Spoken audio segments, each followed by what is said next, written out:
বুধবার সকাল থেকেই সোশ্যাল মিডিয়ায় ছড়িয়ে পড়ে দক্ষিণ করিমগঞ্জের প্রাক্তন মন্ত্রী সিদ্দিক আহমেদের মৃত্যুর গুজব। সোশ্যাল মিডিয়ায় নানাজনের শোক প্রকাশের হুড়োহুড়ি পড়ে যায়। কে কার আগে শোক প্রকাশ করবেন তা নিয়ে যেন শুরু হয়ে যায় রীতিমতো প্রতিযোগিতা। প্রিয়জনেরাও খোঁজ খবর নিতে শুরু করেন। চরম বিড়ম্বনায় পড়তে হয় প্রাক্তন মন্ত্রী সিদ্দিক আহমেদকে।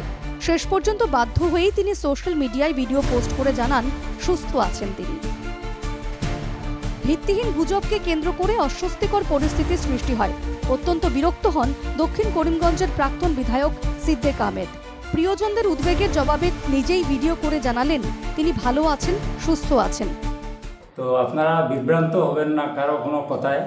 আমি সুস্থ আছি এবং আগের থেকেও ভালো আছি, এটাই আমার বক্তব্য।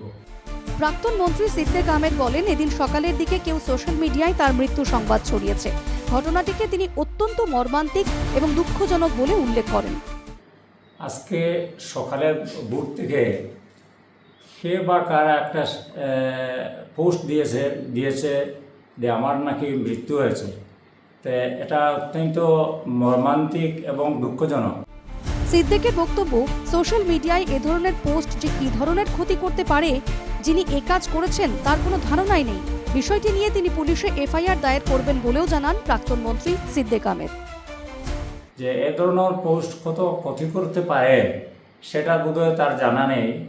খেয়ে জানি না, আমি এটার বিরুদ্ধে একটা এফআইআর দেওয়ার সিদ্ধান্ত নিয়েছি।